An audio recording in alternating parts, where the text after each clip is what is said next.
tanghali mga kapiks. Today is Sabado at ayan, natimingan pong naglalaba po kami. Umulan ng malakas.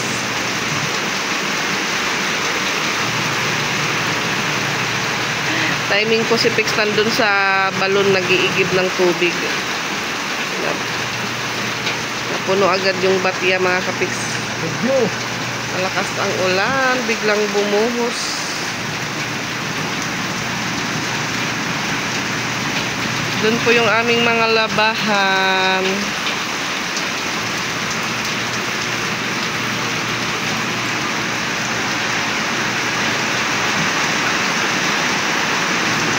Tanghali na po dahil 11 na po.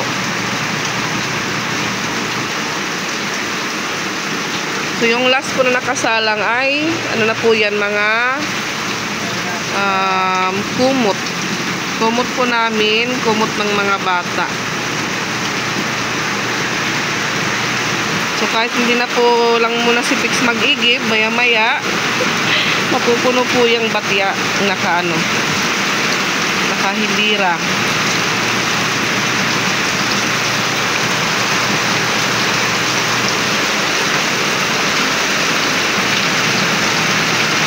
Lumakas pa po lalo yung ulan. Ayan, tumutulo na naman yung bubong. Buti na lang po, nasa labas lang po siya. Kaduha na.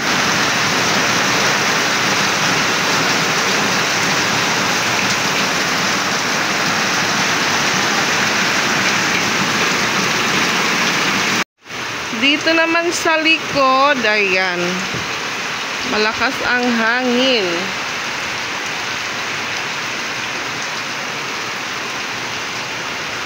Masayaw na naman yung mga puno.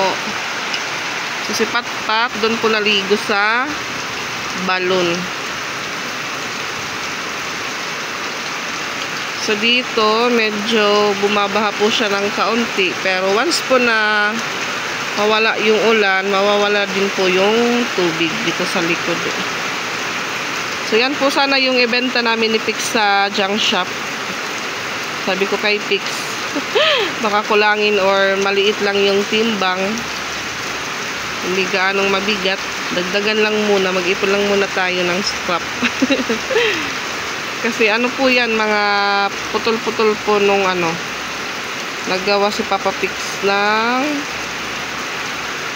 double deck kina Nanay Inday. So hindi ko lang po yan ginalaw, dyan lang po yan nakalagay.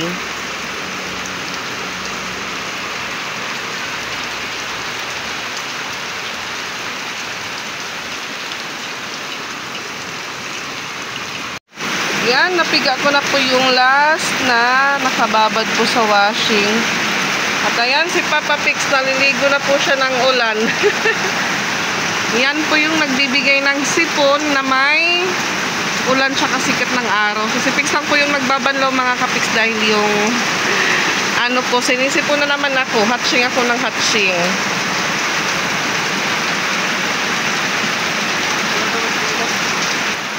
Sulitin po natin yung paglalabanan. Nandito pa po si Papa Pix. Kasi pag makaalis na, solo flight na lang si Mama Pix. Back to naman po tayo.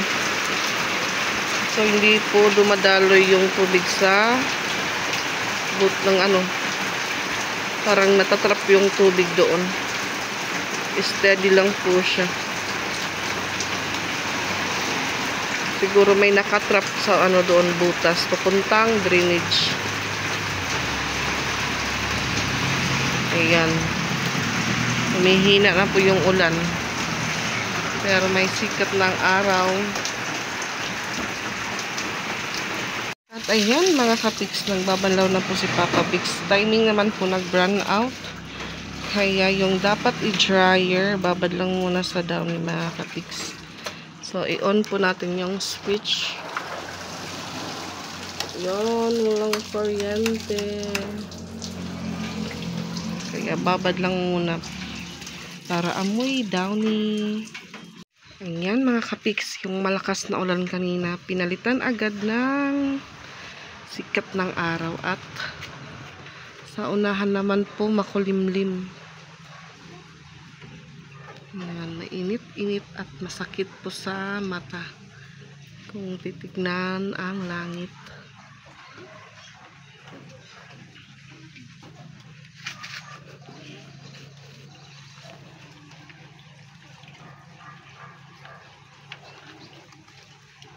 So yung dalawa po nasa taas. Si Ate Ezra katapos niya lang pong ibaba yung mga hanger na gagamitin sa pagsampay.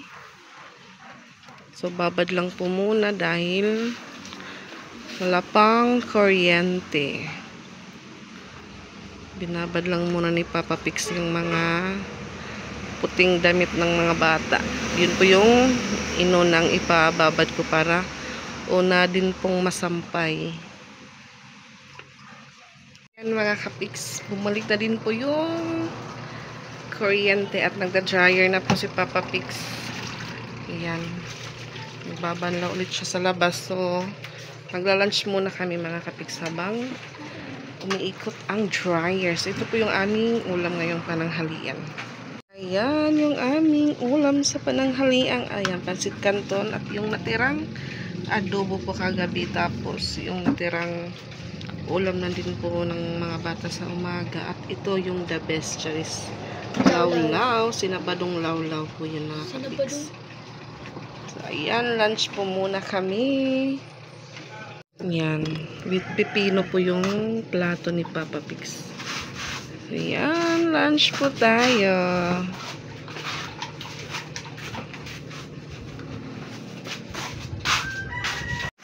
2:28 ng hapon na po mga kapix. At ayan, malakas ulit ang ulan. Buti na lang din po. Tapos na po kaming maglaba at nakapagsampay na. Nawala na po ito kanina. Ngayon naman, umulan ulit.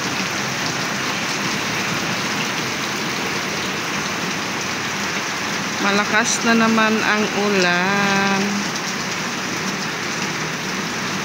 Na-dryer po namin lahat dahil hindi na po nag-run out. Kanina lang, isang beses lang.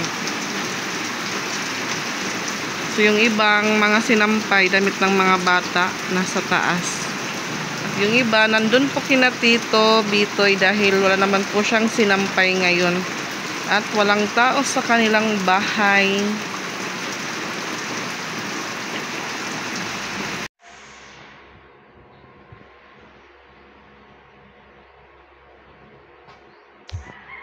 Ayan mga kapix. Galing po kami sa dentist dahil si Papa Pix po ay nagpalinis na ng ngipin at may pinastahan din po siyang ngipin. So hindi po ako nakapag-vlog kanina, papunta po kami dito dahil malakas po ang ulan mga kapix. So ngayon naman po, pauwi na po kami sa bahay. Kasi alas 3 po yung schedule niya magpa-dentist or denture, kaya dapat on time dun na po. Pareho po kanina may dumating, so hindi po sila naka-schedule. Buti na lang po kami yung last na pasyente, so nakasingit po sila. Madami-dami din po yung bubunutin sa kanya, yung doon, yung lalaki po yung last na dumating. Ayan, dito po kami dadaan sa Maharlika. So doon po kami nagpalinis mga kapix dahil mura po sa kanila kaysa sa ibang clinic.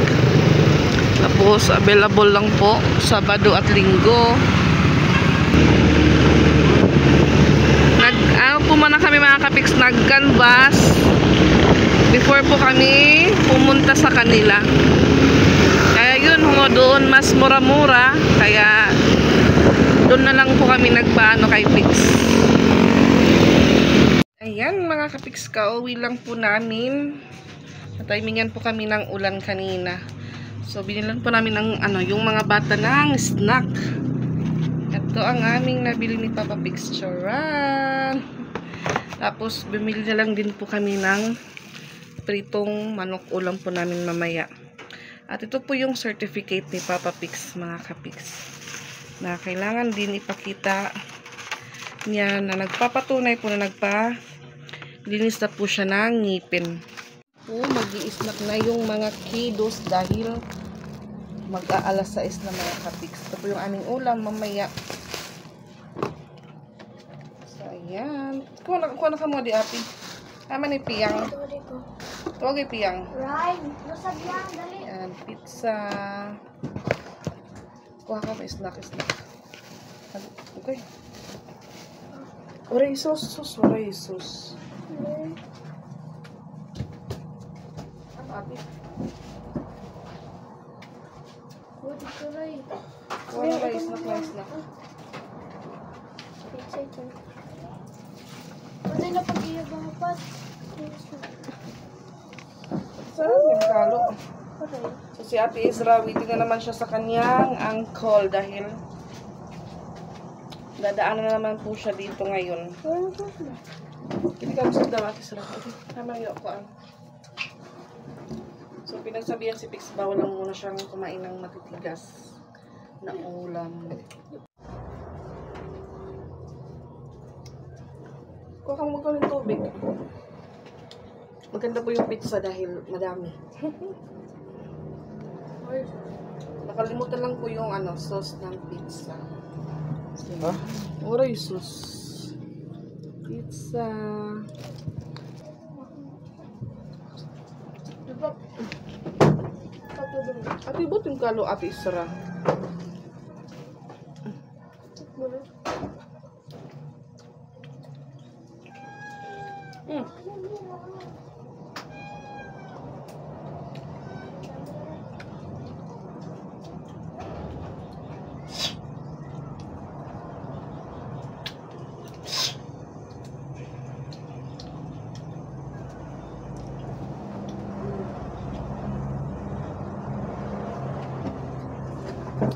Snack po tayo, snack.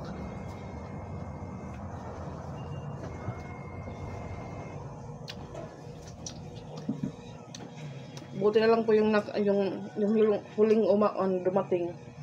Nakasingit pa po siya. Dahil Monday to Friday, hindi daw siya available. So, Sabado lang tsaka Linggo.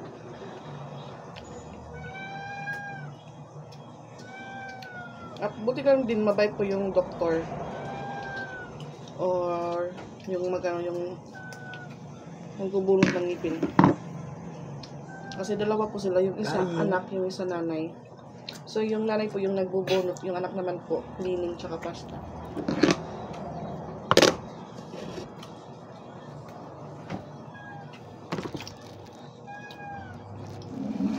Yung paduloy, na ito.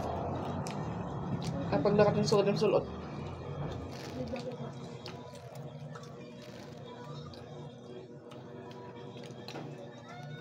Okay lang.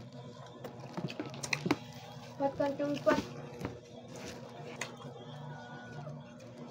Oh, sana kami ito.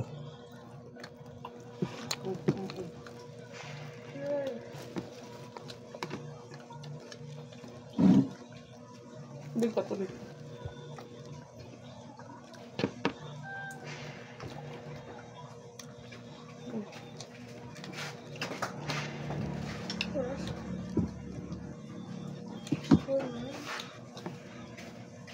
Big alam. Humingi din po yung pusa.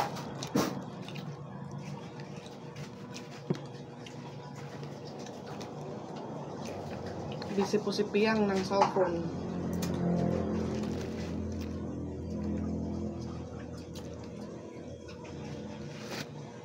So sabi pala ng teacher po kahapon ni Ate Patpat, mauunang nag-exam po yung grade 6. So next week po exam na nila Ate Ezra. Bali, kinapatpat pa, nasa third week pa po. Lemang. Ay, kami may tis kami. Kami Juana. Mapi. Kamu? Ito ba?